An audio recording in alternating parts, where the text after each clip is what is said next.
one more again. I want y'all to look at Matthew chapter 16. Now I was talking to y'all about this here, and I don't think I know I spoke to the women about this here when I had a while, a few months back, when I had all the women on the line. Y'all hear me? Okay, go to Feds again. All right, y'all. That's the Feds, man. Don't worry about it. That's the Feds, man. Don't worry about it. Matthew 16, and I need to reiterate this, and I need to reiterate this to the men as well, because we just sat back and looked at what he told King Solomon, show himself a man, right? So I want y'all to look at this now. I want y'all to think about this, men who on here who want to be married, and you women on here who want to be married. I just want y'all to look at this now. Matthew 16 and 24. Then said Yahshua unto his disciples, if any man will come after me, let him deny himself and take up his cross and follow me. For whosoever will save his life shall lose it, and whosoever will lose his life for my sake shall find it. For what is a man profited if he shall gain the whole world and lose his own soul? Or what shall a man give in exchange for his soul? Now we looked at it because this man said, now, you're going to have to lose something to get me. I want y'all to look at Titus chapter 2. I'm telling y'all right now, if you want to be saved and you want to walk in this way, you can't have everything. You can't have everything.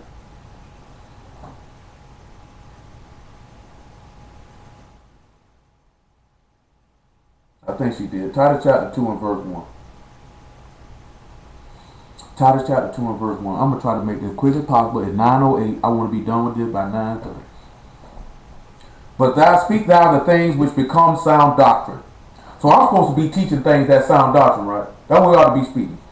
That the aged men be sober, grave, temperate, sound in faith, in charity, and patience. The aged women likewise, that they be in behavior as become Kodesh. Not false accusers, not given to much wine, teachers of good things. That they may teach the young women to be sober. Hey, Nicole, I can hear you, man. I know you got to put them old people in the bed. That they may teach the young women to be sober, to love their husbands, to love their children, to be discreet, chaste, keepers at home, good, obedient to their own husbands, that the word of God be not blasphemed. So if a woman is not discreet, she ain't pure, meaning chaste, she don't keep her house, she ain't good, she don't listen to her husband, then God's word being blasphemed. Let's look at Exodus, I think it is, Deuteronomy 20:21. Let's see what happens when God's word is blasphemed.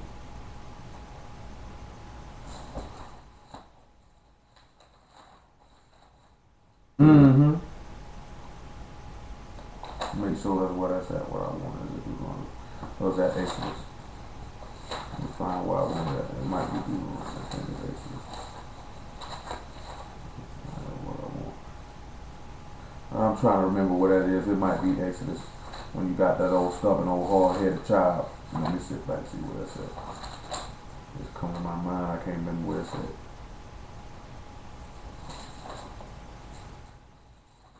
Oh boy.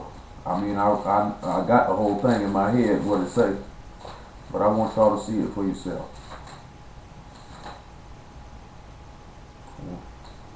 Oh, we talking about when you got a son who don't listen. That caused the word to be bad. They say stone it. Then you got the Moabite woman whose son came out in numbers who blasphemed. And they killed it. You know what I'm saying? See, you sit back and look at something. When God's word being blasphemed, you set yourself up to be murked. A lot of y'all don't really sit back and think about that. Now, this man just sat back and said that if you don't keep your house, God's word is being blasphemed. Now, what we going to do with that? How you think you worthy of eternal life? And this don't matter if you married or not. Leviticus 24:10. This don't matter if you married or not. If your house ain't being kept, God's word being blasphemed.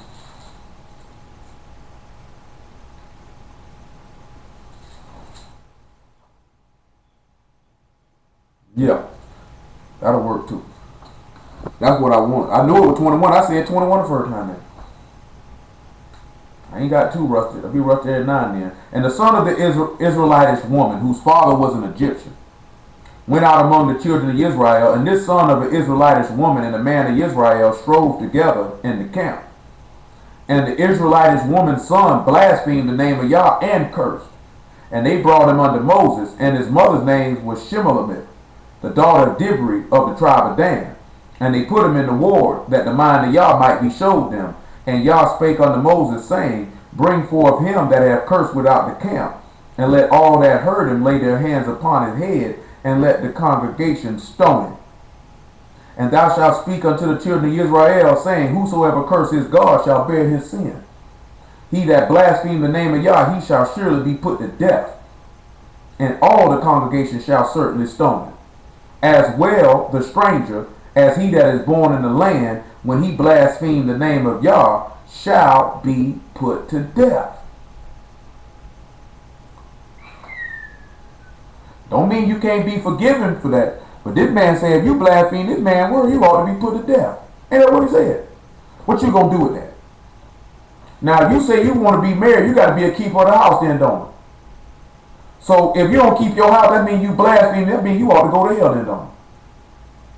That means you're going to have to give something up. You can't have it all now. You can't be a wife, a career woman, a woman of God, and a mother. You can't be all of that.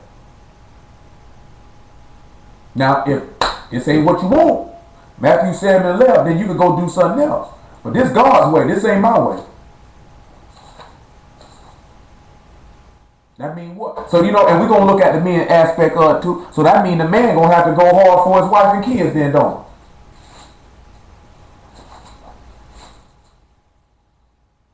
Matthew 7:13, actually.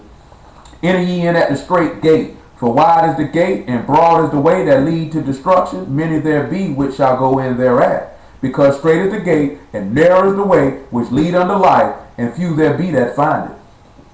A lot of people not going to find the Son. Let's look at Proverbs 31 and see where Paul got this from in Titus chapter 2. These stupid niggas think Paul telling women to go teach. Dumb niggas don't know where the man got this from. Look at Proverbs 31:1. Because he say let the older women teach the younger women good things, right? Well, let's see who told King Lemuel this here. The words of King Lemuel, the prophecy that his mother taught him. What, my son, and what, the son of my womb, and what, the son of my vows? Give not thy strength unto women, nor thy ways to that which destroyed kings. That's going right back to you men. Don't be giving your strength unto no woman. Don't you be no idiot. Don't you be no fool. That's why a lot of y'all fall, because you weak for women. You know this woman dead wrong. You know you ain't got no business doing it, but you don't want to make her mad. I'm telling you, man, I don't care nothing about making a woman mad. You can grit your teeth, stamp your feet all you want, and you'll get over it. I promise you will. Verse 10. Who can find a virtuous woman, for her price is far above rubies? The heart of her husband doth safely trust in her, so that he shall have no need of spoil. She will do him good and not evil all the days of her life. That sounds like a woman to me who is obedient to her own husband.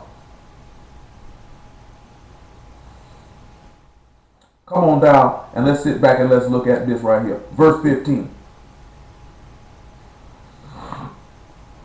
She rise also while it is yet night, and give meat to her household and portion to her maidens. She consider a field and buy it with the fruit of her hands. She plant a vineyard. She gird her loins with strength and strengthen her arms. She gird her loins with strength. What would she be girding her loins with? The faith of God, like Sarah had. Look at 1 Peter chapter 3. Hold the Proverbs 31, like Sarah had. 1 Peter chapter 3 and verse 2. Make it 1. Y'all just sit back and look at this. Like, I already know. My old lady already know. Once we get married, she can work. Once the Lord see fit put a baby in her womb, she ain't working no more. That's not happening. Any money she got to make that from the house. Ain't no way in the world I'm married and my wife working, and somebody else watching my kids because me and her working. You know what I'm talking about? No, she gonna stay to the house. She gonna raise my child. You know what I'm talking about? I'll take care of that aspect. And if you don't want to rock with that, then you don't need to get married then. I'm talking about you don't need to get married then. Because this is non-negotiable. This ain't up for discussion. I'm going to ask y'all a question. How many of y'all think a woman could be married, go to school full time, and take care of her household at the same time? No, you're not going to do it well, because something's going to slack. You're going to be tired. I need to study. I need to do this here. But your house need to be clean. Your husband sure look like a meal. Your kids need to be tended to. What if your husband want to get freaky and you're going to be like this here? I need to study. I don't care nothing about all that. You know what I'm saying? That's real stuff though. So you have to make a decision. You can do what you want to do. But you're going to blaspheme God's word in the process though. How you going to be working 40, 50 hours a week? And what you going to feed your husband? TV dinners? Make him sandwiches? You going to bring him fast food? What about your kids? Why is your husband bathing your kids and putting your kids to bed? Why is your husband vacuuming the floor? When it comes to y'all's way, that's not his duty, is it? The book say you're supposed to keep the house. That's not his job. So why he doing it? So that means God's word being blasphemed in him. You see, y'all don't look at stuff like that. You thinking, man, you can do whatever you want to do. But when you get married, then you got to realize what the role is. We not in the world now. We can't do what they do. 1 Peter 3:1. Likewise, ye wives, be in subjection to your own husbands, that if any obey not the word, they may also without the word be won by the behavior of the wives, while they behold your chaste behavior coupled with fear, whose adorning, let it not be that outward adorning of plaiting the hair, and wearing of gold, or putting on of apparel, but let it be the hidden man of the heart, and that which is not corruptible, even the ornament of a meek and quiet spirit, which is in the sight of God of great pride. That was some of y'all women problem is. Y'all ain't humble and you don't know when to shut your mouth neither. He say, but for after this manner in the old time, the Kodesh woman also who trusted in God adorned themselves, being in subjection unto their own husbands, even as Sarah obeyed Abraham, calling him Lord, whose daughters ye are. I don't think none of y'all at this point ready to call your husband Lord. That you would even look at him as being your ruler. As long as ye do well and are not afraid with any amazement, likewise ye husbands dwell with them according to knowledge. So you're supposed to dwell with your wife according to what knowledge? The knowledge of the word. Giving honor unto the wife as unto the weaker vessel. And as being heirs together of the grace of life, that your prayers be not hindered. So you sit back looking at, knowing that you're going to show back the similitude of Adam and Eve. You're supposed to show honor to your wife. You're supposed to love her so your prayer don't be hindered. You know what I'm talking about? Because I stop a prayer to get up, man. Y'all beefing. You know what I'm talking about? This nigga mad, you mad, all this stuff going on. That's not going to work. See, we already know what the book say. Husbands, love your wives as the Lord loved the body and gave his life for it. You're supposed to love your wife. You're supposed to love your wife. Oh, if you married and you ain't got no kids, man, you can make it do. That's not no big deal. That come up to personal preference. You know what I'm talking about? If y'all married and y'all don't have any children, and your wife want to work, and you cool with her working, that's not a problem. But don't y'all women know if your husband told you can't work, that's not up for discussion? Let's see why. Genesis 3:16. I hope y'all do know that, right? I hope you do know if your husband give an order or a decree, you got to go with that. And if you don't like that, you don't need to get married. You need to weigh all that out. See, a lot of y'all think about getting married with your vagina and your penis. You ain't looking at everything go along with it now. See, I'm going to tell you something. I'm talking about me and T been together for a year now. We done had discussions about what we were going to do and her not working a long time ago. Ain't that right, Lamar? You know that, don't you? No, I'm talking about that discussions on that. You know, I done told you, like me setting it up because I already know my wife's not gonna work. Not once she have my children. She's not gonna work. I don't want her to. That's not her job. It's my job to provide and protect for this woman. That's not her job to be going around here trying to kill herself to help me take care of these kids. That means I need to kill myself to take care of them kids. You know what I'm saying? That's not that ain't for me to do. Hold on, y'all. Hello? What's going on? So hey, hold on once, Ezekiel. We in the middle of something. You can listen in if you desire. All right. All right. Hold on. I'm for real, man. My old lady not gonna work. Not when she have my children. You know what I'm saying? If we were to get married right now and the Lord see fit not to touch her womb for a year or 2 years, she do whatever she want. You know what I'm talking about? I don't really have no issue with that. If she come to me and say, I don't want to work, cool. You know what I'm talking about? Long as dinner cooked, my house clean, she want to work, I have no problem with that. You know what I'm saying? Straight, I don't have no problem with that. But once she's carrying my children, that's done. That's done.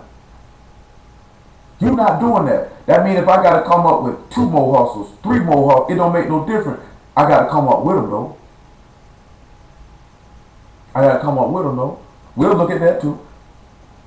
Genesis 3:16, let's just see what it says. Unto the woman he said, I greatly multiply thy sorrow and thy conception. In sorrow thou shalt bring forth children. Thy desire shall be to thy husband. He shall rule over thee. That means that's why Paul came back and told you, women, obey your husband as unto the Lord. Once that man say that, it don't matter if that's not what you... Y'all got to think about that before you get married, because you have to keep that house now. Look what he told Adam, though. And Adam, he said, because thou hast hearkened unto the voice of thy wife, and hast eaten of the tree which I commanded thee, saying, thou shalt not eat of it. Cursed is the ground for thy sake, and sorrow thou shalt eat of it all the days of thy life. Thorns and thistles shall it bring forth to thee, and thou shalt eat the herb of the field, and the sweat of thy face shalt thou eat bread until thou return unto the ground, for out of it thou was taken. For dust thou art, and unto dust thou shalt return. That man said you're going to have to get out here and get it for her from here on out till you die. That's what the law says. So the law just sat back, 1 Timothy 5:8. So the law just sat back and told you this. Let's see if Paul, Paul don't know what he's talking about.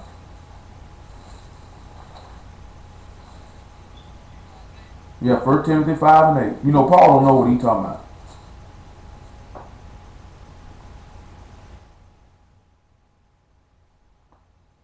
So let's see what Paul says. But if any provide not for his own, and especially for those of his own house, he has denied the faith and is worse than an infidel. And we just had the law to back that up. That means if you married, you got to take care of your wife and your kids now, don't. So that's what we sit back looking at. You got to look on the flip side. Woman, you get married, you got to keep the house, but this man's job is to do what? Give you a house to keep and food to cook. I want you to drop down to verse 14. Make it 11. He said, but the younger widows refuse, for when they have began to wax wanton against the Messiah, they will marry, having damnation because they have cast off their first faith. And withal they learn to be idle, wandering about from house to house, and not only idle, but tattlers and busybodies, speaking those things which they ought not. You know what that means? Stop being nosy. If it ain't got nothing to do with you, leave that stuff alone. Don't be getting up and stuff. Don't be worrying about stuff that ain't got nothing to do with you. I'm telling you now, I'm be honest with you. That saved a lot of people a lot. I'm talking about in prison, they tell you that, man, if it ain't got nothing to do with you, keep on going. But even in life period, you can save yourself a lot of stress and a lot of trouble if you stay out of stuff that ain't got nothing to do with you. You know how many times I told, man, I tell a nigga, man, I don't really care, bro. That ain't got nothing to do with me. You know what I'm saying? It's been a lot of times niggas like, yeah, man, that ain't got nothing to do with me, bro. How many times I told you in your lifetime, don't be messing with stuff that ain't got nothing to do with you? You don't remember? Yeah, I told you when you were little. By the time you got of age, I hope you kind of figured that out. I used to tell you that a lot when you were little, though. Stay out of stuff that ain't got nothing to do with you. Huh? No, not that. No, I mean, it's basically a lot. You know what I'm saying? I told you that a lot. I told my sister that a lot. Don't get up and stuff ain't got nothing to do with you. You know what I'm saying? Like, I don't even, it be stuff I be finding out. People come tell me about stuff, and I never knew, cause it's just certain stuff I talk to people, I don't even ask. You know what I'm saying? Like, truth be told, I don't even ask a lot of personal questions about people's life, cause it's not that I don't care, but I don't care. Meaning, it's not my business. You know what I'm talking about? It's not that I'm insensitive and I don't care. I mean, I just don't care because it ain't got nothing to do with me.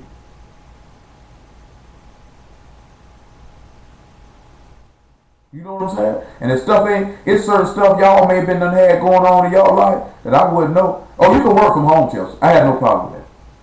That's what I was referencing. Because, we done had this discussion. You know what I'm talking about plenty of time. Man, if y'all got, because I would advise you women to have some manner of way to have your own money in your pocket. I know one of the sisters, that was the only main reason why she still really wanted to work is because she just wanted to feel like she could buy things on her own without asking her husband. But y'all should still have stuff that you doing that God forbid something happen to them. But it also go in, you men get married, you ought to have a life insurance policy anyway that God forbid something happen to you, that your wife could be straight for a small season.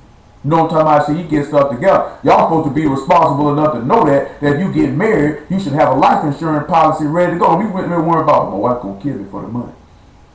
I mean, you married the wrong woman. You know what I'm saying? But I'm being serious though. Any one of y'all men thinking about getting married, you supposed to have a life insurance policy for your household.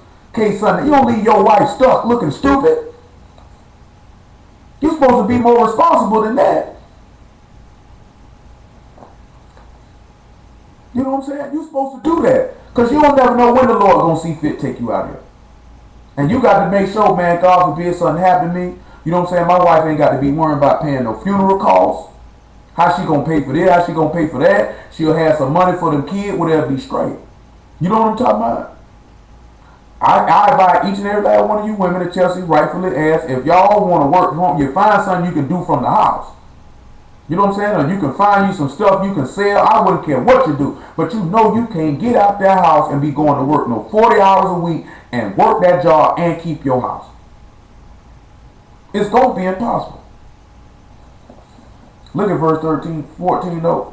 He said, I will therefore that the younger women marry, bear children, guide the house, give none occasion to the adversary to speak reproachfully, for some are already turned aside after Satan. He sit back and what that mean is turning aside after Satan. Satan putting your lust out there, like he put in front of Eve because she desired that. Her lust was good. Because he said, he that liveth in pleasure, she that liveth in pleasure is dead while she lives. See, some of y'all dead because you live to please yourself. You know what I'm talking about? You think you're alive, but you dead. So you sit back and look at that. You give these people a chance to dishonor you when you don't do the things that the book say a wife ought to do. See, you need to weigh that out before you get married. If you're a man and you know you don't want to bust your behind to take care of this woman and her kids and the kids that you're going to give her, or if you decide, because we got some sisters who already have kids, and if it's sitting back that he draw more men here, I'm telling you, it's not going to be difficult. You're going to have more difficulty than somebody who don't have kids. But you can still get some, because it might be some men come around here who will want to take on your children. You know what I'm talking about? But you got to sit back and look at it. You just can't lower what you'll take because you want somebody to take care of your children. But you got to sit back and look at, are you going to be willing to take care of any kids you had or any kids that woman had? Because if you want their mama, you got to want them kids. That's a package deal. You can't get with no woman who got kids and don't take them kids along for the ride. You're going to have to love them children as if they came out your own, like they your own seed. Come on back here to Proverbs 31. Y'all sit back and look at that. And if you know you got an itching in your vagina, itching in your penis, and you ain't willing to do all that, you better get something under control in your brain. You better get something under control in your brain. Better go take a cold shower. Don't be getting around here trying to get married because you want to have sex. It's more to marriage than having sex now. You like what I'm saying? Because he rolling it up. Say Iggy in the womb pumping his fist. Iggy say he liked the word he being held. That's all right, Iggy. Ain't no different, because all three of them, Leah, Liz, and Iggy heard the word in the womb. All three of them heard the word while they was in the womb. We back in Proverbs chapter 31.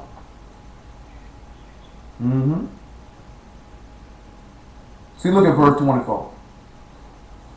Let's go right along what Chelsea text me asked me about working from the house. You see what it says? She make fine linen and sell it and deliver girdles unto the merchant. That means she was hustling out the house then, wasn't it? Even when it looked at her about planting a vineyard, she was doing that out the house. Then when we sit back and you look at verse 28, in this same chapter, it said her children arise and call her blessed, her husband also, and he praised her. Many daughters have done virtuously, but thou excel them all. Favor is deceitful, beauty is vain, but a woman that fear Yah, she shall be praised. Give her the fruit of her hands and let her own works praise her in the gates. Praise her in the gates will be praised her in the city or in her house. The work that you do, that's why he said they behold your chaste behavior coupled with fear. That's why he said if you win somebody without the word, ain't that what Paul just said? That means your behavior would get you the praise. That somebody could say that's a... See, a lot of y'all want somebody to call you a virtuous woman, but your behavior don't... You ain't got to bear witness you're a virtuous woman. Your behavior will show it. Your behavior will show it where someone will come up and say, that's a virtuous woman. If ain't nobody walked up and told you was a virtuous woman based on your behavior, oh, sis, I know you virtuous. That nigga just wants your vagina. Don't be the idiot. I'm talking about some of you women on here, I hate to tell you this here, but I'm going to be honest with you. Some of y'all are dumb as a box of rocks when it comes to dealing with men. I'm talking about just flat out retardedly dumb. I'm talking about just dumb. Y'all have to sit back and look at, if you're going to marry a man, you got to know that this man going to take care of you. That he want to do it. Not that he feel like he have to do it, but that he want to do it. See, you don't want to be with no man don't want to take care of you. You don't want to be with a man who wouldn't want you to be able to dwell in the best house he could possibly put you in. You wouldn't want a man who wouldn't want you to wear the best possible clothes that he could purchase for you. You should want a man who will want the best of what he be able to give you. You know what I'm talking about? You can't sit back and compare what you got to what somebody else got. You know what I'm talking about? But you know the best that he able to give you, he would want to do that. Like we got a brother right now. That brother worked about 16 hours a day for his household and he want to do it. And he ain't working no too high paying job that he doing. He want to do it. Put his dream on hold or something that he would love to do onto the side for his household. And he try to work that in as he can. You know what I'm talking about? But to him, his wife and his children is more important than that. See, that's the type of man you would want to marry. When you sit back and look at that, you actually like him. Don't marry somebody just because you know they're going to take care of you and you don't like them. That's a stupid reason to marry somebody. Oh, they'll take care of me. I don't like the nigga though. If you don't respect somebody, which we know you can't love somebody if you don't respect them. Then if you don't like them as a person, that don't mean because you like somebody don't mean they evil. It don't mean they wicked. It just means I don't like you. You're not the person for me. You don't marry them. You don't get married because your penis be throbbing early in the morning. You don't get married because your vagina jumping all around. You don't do that. This is a major life decision. And if you women want to get married, then you got to realize once you go to having them kids, you got to guide that house. The scripture doesn't bear witness. You're not going to be able to work to take care of your house. That virtuous woman did her thing from the house. Don't you think that man was out there doing what he had to do to take care of his wife? That's why she was willing to obey him and not do him evil any other day. Just like Yahshua got out there and took care of his wife. You just seen the law say Adam had to do it. You just seen the law say Eve got to obey her husband. I mean, you got to obey your husband. That's how you got to roll that. Y'all got to look at this stuff. This stuff important. But that's good.